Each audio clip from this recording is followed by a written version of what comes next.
Recently, some shocking discovery. Well, yeah. Have you seen the video? Well, yeah, that video, this video.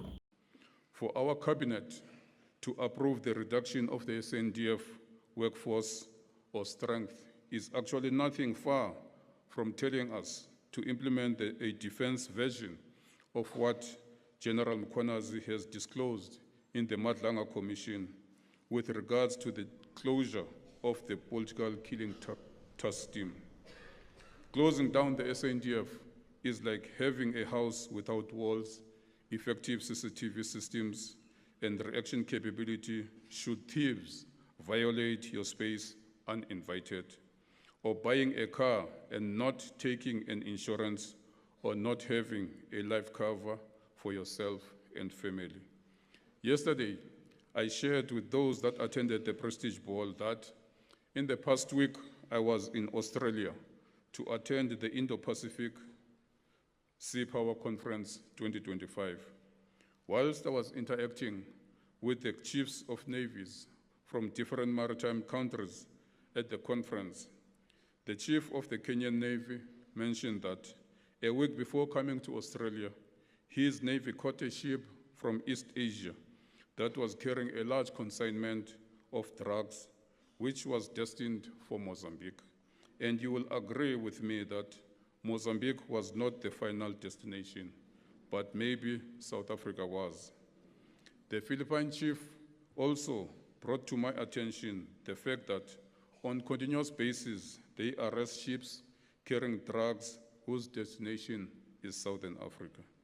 So what I am stressing is that our prolonged absence at sea due to non-availability of serviceable ships and submarines, all because of under-resourcing of our Navy, should concern you as fellow South Africans.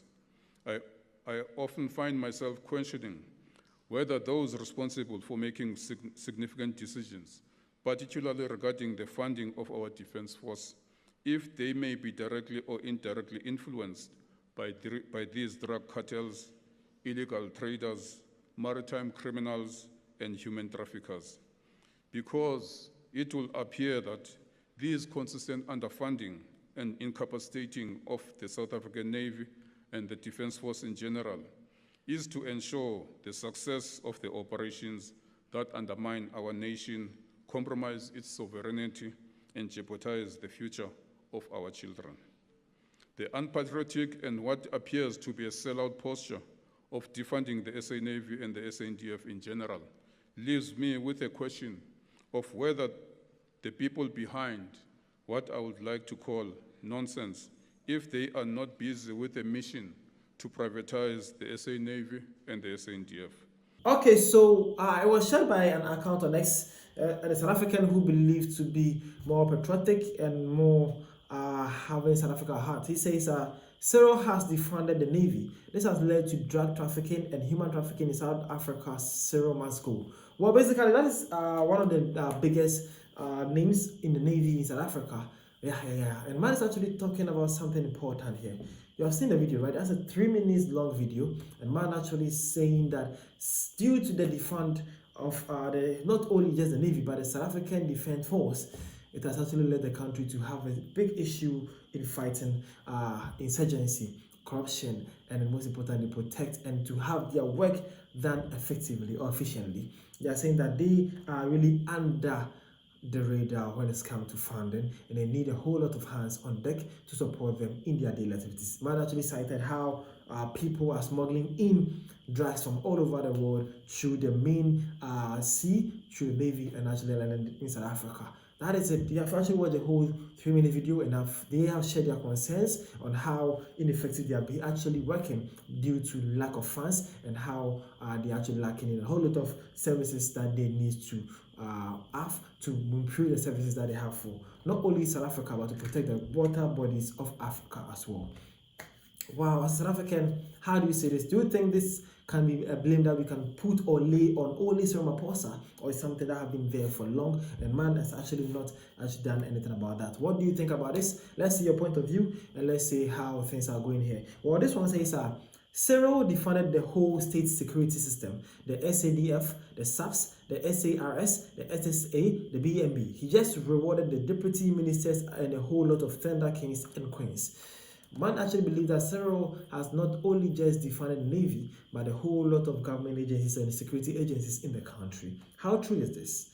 Could it be true? Again, bro says the youth of South Africa, it doesn't concern them as long as they have money for growth this coming weekend, and then they are sorted. They don't even bother to think of the upcoming generation, the grade 3 learners that will be here in the next 20 years. All we think of is alcohol.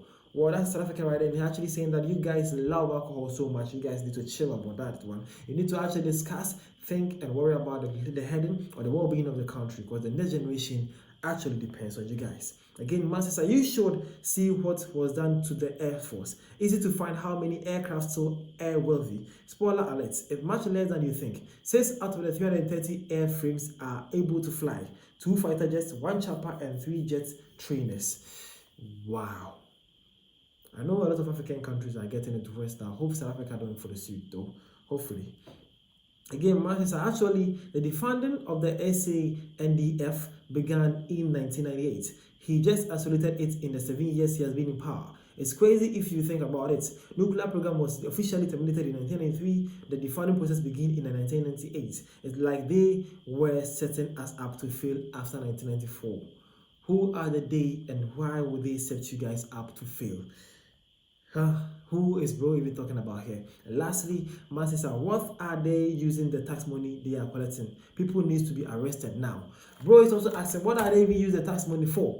People, it's about time people get to be arrested or to face accountability, because what is happening in South Africa. This and more is actually what is being shared, and I hope you have your takes, and let's see where you sit and what do you understand with the whole conversation here. You, my friend, whatever you say can be good use, and we can learn together from this here. Thank you for your time. See you guys around. This is the African Time. Thank you.